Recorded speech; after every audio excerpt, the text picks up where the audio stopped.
임창호 법사님하고 또 임재관 박사님에서 발표를 3가지를 했는데 제가 이제 들으면서 시간이 되니까 짧게 말씀드리겠습니다. 제가 들으면서 2가지 의문이 먼저 들었습니다.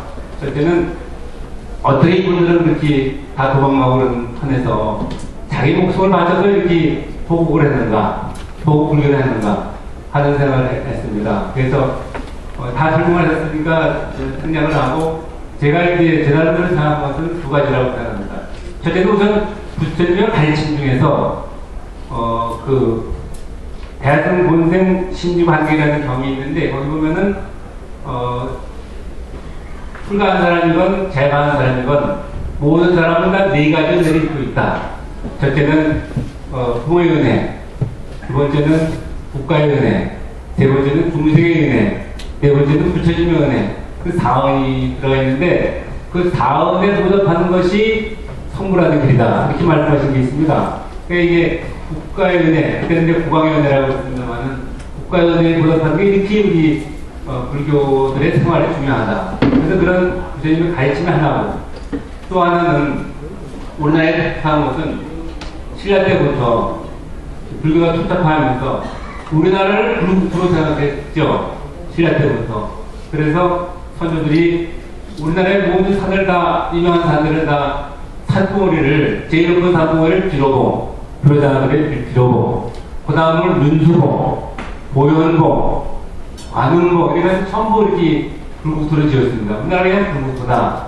뿐만 아니라 신라 사람들은 우리 경애문의 과거 7불이 있지 않습니까? 그러니까는 과거 7불이 장엄법의 비바사 불부터 대부분이 계시고 이제 시원급에서 부르션부터 이제 성의불까지 시원급이 대부분해서 과거에 미급 부처님 계시는데 그분의 탄생지가 성의불 빼고 전부 한국이라고 해서 한국에서 과거 이게 7불 중에서 한 분은 성의불 인도에 태어나셨고 나머지 6불은 한국에서 태어났다고 그렇게 믿었습니다.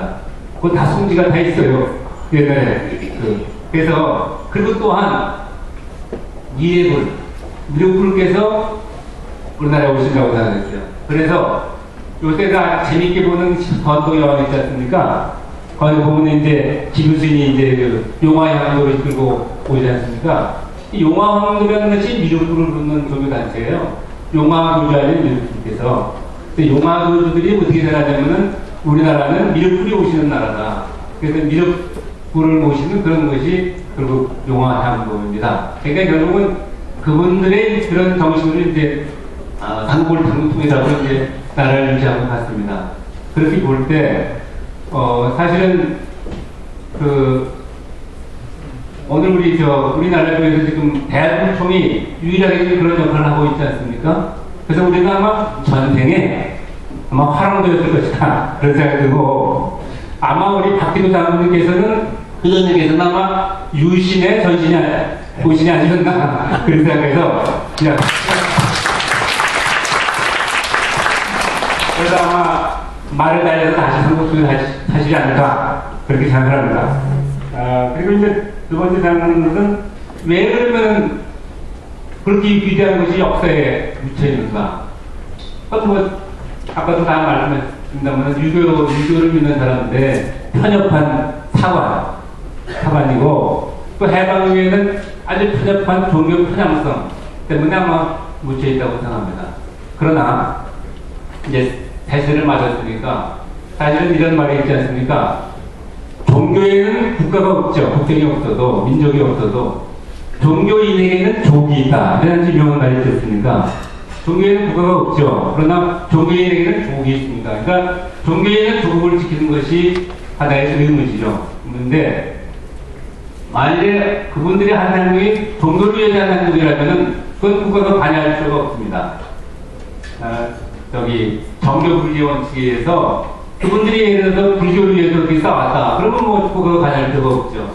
그러나 그분들은 종교인이면서 국가를 위해서 했거든요. 그럼 반드시 이거는 국가가 관여해야 됩니다. 예를 들어서 잔다크 아까 충남께서 말씀하셨습니다만 잔다크가 무슨 특별한 종교를 믿었다고 마귀라고 해가지고 마녀라고 해가지고 나중에 화열까지 시켰는데 그러면 그렇게 이상한 종교 광이었다고 해서 잔나크가 프랑스의 그 영웅이 아니니까 영웅이거든요. 왜냐하면 그 사람이 하는 행동이 자기 종교를 위해서 한 게 아니라 나라를 지키기 위해서 했기 때문에. 마찬가지 논리가 불교에 해당됩니다. 만약에 그 옛날의 인생들이나 또 현재 행정하는 사람들이 이것이 뭐 불교의 어떤 행동이다 이렇게 본다면 아주 천만의 그 실수고, 이거야말로 종교 편향이고 종교를 볼 때 하는 그런 행위라고 봅니다. 이것은 국가를 위한 행동이기 때문에 반드시 유족을 보호하고 또 합당한 그 조치를 취해야 된다 이렇게 생각합니다. 그래서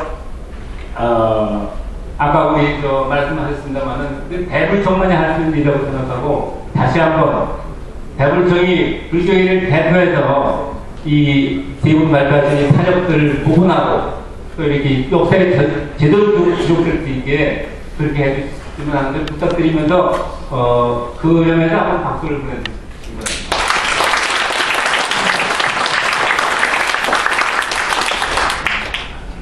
그리고 이제 그 다음에 끝나신다고. 네, 한동안 말씀드리겠습니다. 예. 그 다음에 이제 질문을 이제 뭉뚱그려서만 말씀드리겠습니다. 질문을 한 가지씩 또 해야 될 것 같아서 한 가지씩 말씀드립니다.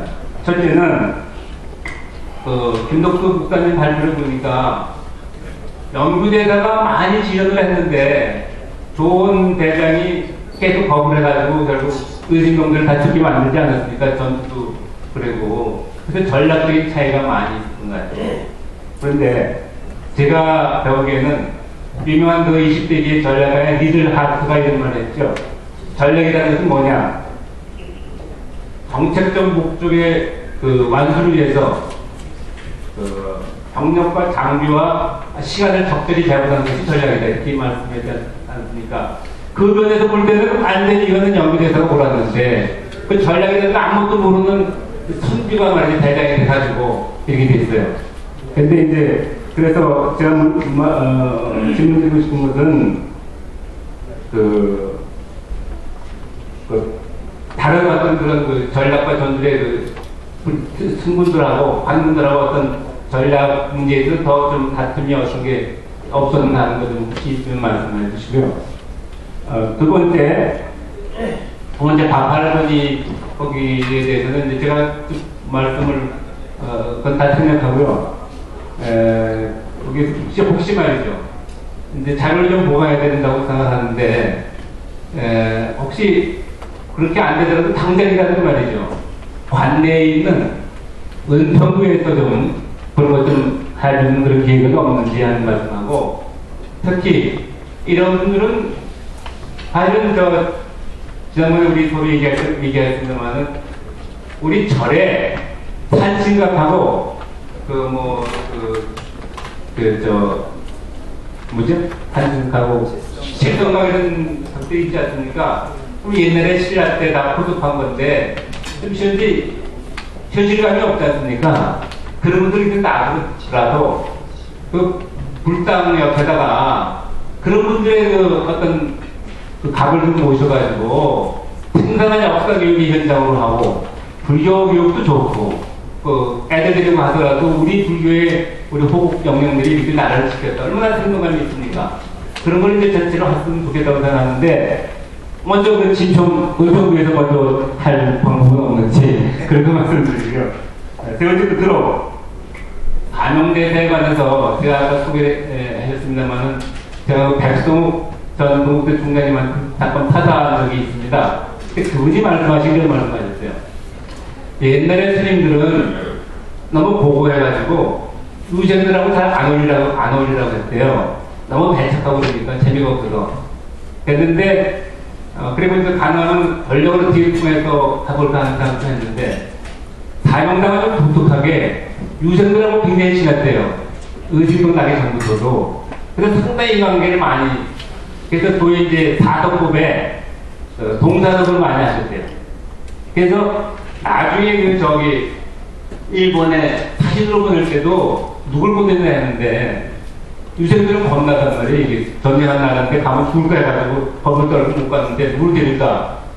승려를 보내면 좋겠는데 승려를 다른 승려는 믿을 수 없고 근데 다른당은 자기들하고 좀 가깝고 이 사람은 절대로 배신할 사람도 아니고 무서워하는 사람도 아니고 처형